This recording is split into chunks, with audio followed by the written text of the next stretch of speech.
Welcome, friends and collectors, to another edition of Diecast Emporium Military Mondays, brought to you by my friends at smallscalehobbies.com. Be sure to check them out for all of your military scale models and wargaming needs.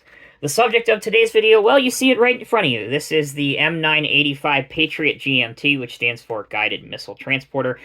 So this vehicle basically supports, it's the cargo truck that supports the Patriot mobile launch system, which again are ground-to-air or surface-to-air missiles, SAMs, as they're known.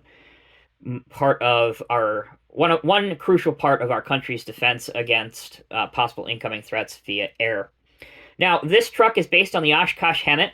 The variant is designated the M985, but it is very similar to the M977, which I've already done a review on when I did my hemtt Military Monday segment. So click at the top right corner of your screen right now if you want more information on basically the hemtt truck alone. But the difference that separates this, the 985 from the 977, is that it has the addition of a rear-mounted materials handling crane. Now, as you may have already assumed, and you would be correct, that crane is used to load and offload the missiles from the truck. It also has outriggers at the back that would deploy down to support the truck so that it doesn't tip over when it's lifting those heavy missiles. Okay, that's some information about the real Oshkosh M985 8x8 cargo truck, which again supports the Patriot missile system. Transitioning now to the model. This is a 187 scale resin kit by ArsenalM. I found this kit to not be the most difficult in the world, but also not the easiest in the world. Again, bear that in mind that I am not a veteran resin kit builder. I did not grow up doing that. I've only been doing it for a little over 2 years now. But for the most part, I did find it pretty enjoyable. There's some things, obviously, I would do differently, but overall, it turned out halfway decent. Before we return to the model, let's take a look at the package that it came in. So here's the box. Pretty simplistic ArsenalM camo style box that most of the models come in from them.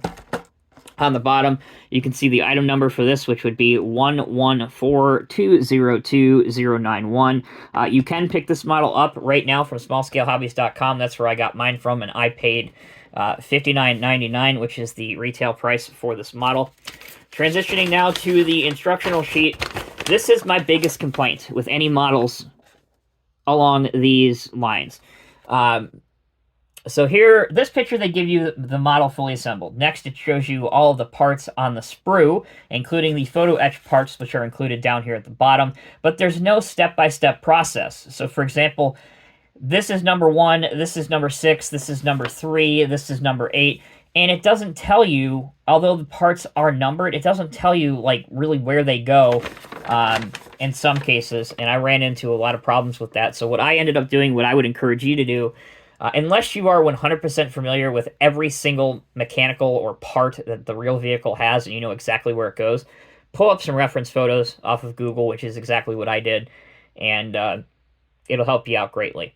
Now, as you can see from the picture that they use to sell the model, they have the crane extended outward as it's going to mimic the loading and offloading of the missiles.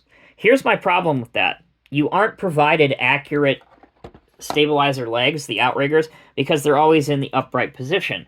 Now, obviously, maybe you can modify that so that you can put them on upside down, but it still would clash and not fit very good, or very well, I should say. So, I just put mine in a traveling mode, which I modified it. Instead of having the crane out, I folded it up, very similar to what you would see on a Palfinger crane in the civilian world, for example. So that's just something that I personally did on mine.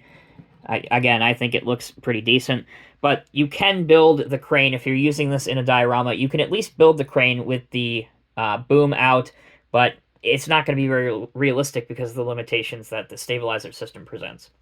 Other details on this model, you can see the wheels and tires with the axle caps painted tan, which is very reminiscent and is an exact replica of a real one of these that I have seen recently, and you can see that video if you haven't already. That's the real photo in the thumbnail for this video, and that had the caps painted as well.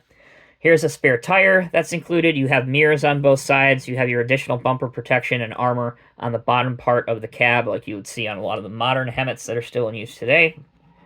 Over here, pretty much the same thing. Now, these squares are some of the photo etch parts that go on the missiles, the Patriot missiles. Again, because it's photo etched and those can be a little bit difficult to assemble and paint, but overall, I think it turned out fine. Again, there's my crane on the back. So, in conclusion, this 187 scale resin kit of the hemtt M985 Patriot missile transporter is an okay kit to do. Not going to say it was the most enjoyable one I've ever done, but certainly it turned out decently. I am by no means an expert military model builder, especially when dealing with resin. But if you have some of the other mini tanks, hemmetts, those I would recommend picking up because they're already built, basically, with the exception of the detail pieces you can opt to paint and put on. However, that said, if you enjoy this type of thing and this is all you do, this is your hobby, this is what you spend all of your free time on, it'll definitely take up several hours, and you can certainly add on some additional pieces that I don't have on mine, such as tie-down points, shackles, a couple mud flaps, various other detail parts that I, for time's sake, left off of this kit. So, that'll bring this episode to a close. Thank you all so very much for watching. Again, before I sign off, if you want to buy this kit, click on the link in the video's description. Again, at the time that I am filming this video, it is on the Small Scale Hobbies website, and it is just shy of $60 US. That'll do it. Thank you all so much for watching. Until next time, take care, be well. I'll see you in the next review.